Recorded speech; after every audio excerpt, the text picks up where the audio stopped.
Hey hey hey hey hey. Alors aujourd'hui on va apprendre à glitcher Bob Ross. Bob Ross, le monument, l'icône de Twitch, qui est né en Floride, à Daytona Beach, qui a grandi à Orlando, avec un grand passé militaire.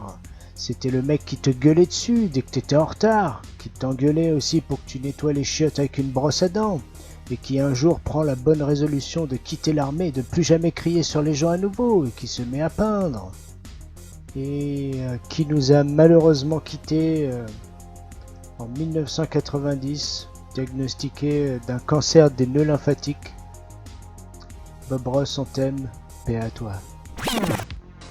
C'est parti, on va chercher une image de Bob Ross. J'aime bien l'historique de recherche Google. Allô Google, bonjour Google. Image, outil, on le met en grande taille pour avoir quand même une résolution assez grande.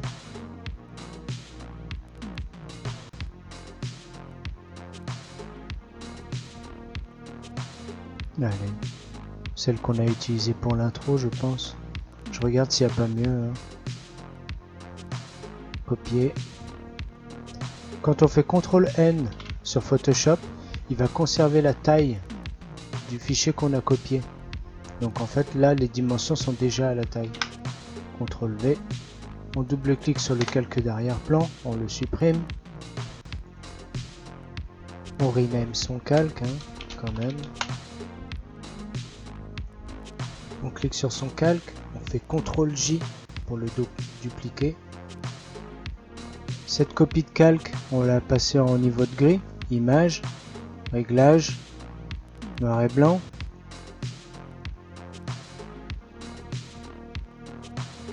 Je sais pas pourquoi mon Photoshop il lag quand j'enregistre. On règle un petit peu les niveaux. Vérifiez bien que aperçu est coché pour pouvoir voir à quoi ça ressemble. Ok. On reduplique l'image qu'on a fait en noir et blanc, CTRL-J. On clique ensuite sur FX, option. Donc ça marche aussi en double-cliquant sur l'image du calque. On décoche la couche rouge. On est sur le bon calque, on va prendre l'outil Move et on va décaler ça un petit peu à droite. Ça fait un espèce d'effet d'aberration chromatique sur l'image, c'est le côté glitch.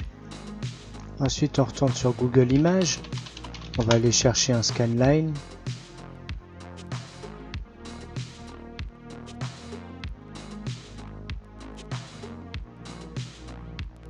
Donc pareil, image, outils, en grande taille. Et là par contre on va pas faire copier parce que c'est une image en PNG avec de la transparence. On va l'enregistrer par exemple sur le bureau.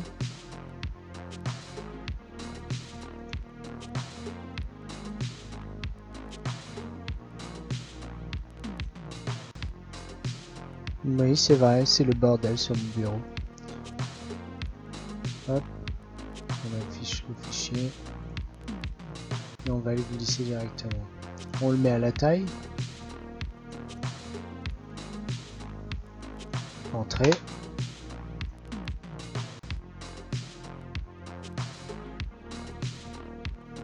Le calque qu'on a importé ensuite, on va changer son mode de fusion.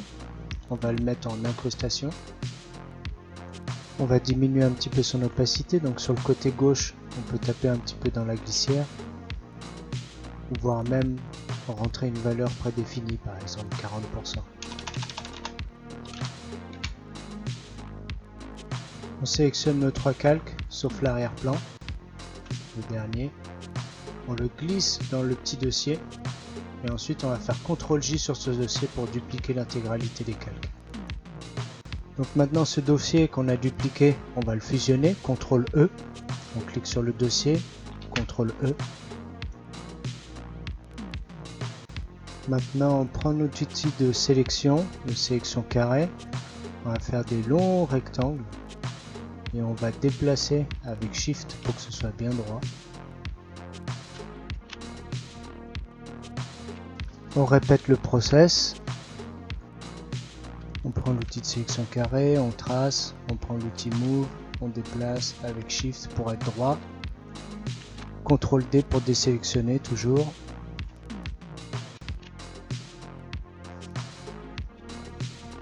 Et là pour le coup on va réussir à faire un tuto rapide. Pas contrairement aux deux autres qui étaient de 40 minutes. Là on va arriver vers les 5-6 minutes je pense à tout péter. Ça va aller bien. Ça a changé pour une fois. Ensuite on va cliquer en bas à droite, remplir sur un calque de réglage, dégrader. On sélectionne en noir et blanc. C'est simplement pour créer un petit peu l'halo lumineux d'un écran. On augmente son scale et on va se mettre en radial. On l'inverse et en radial.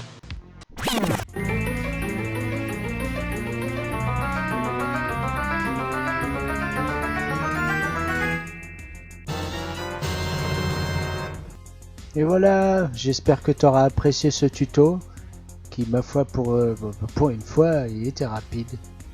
On fait des progrès.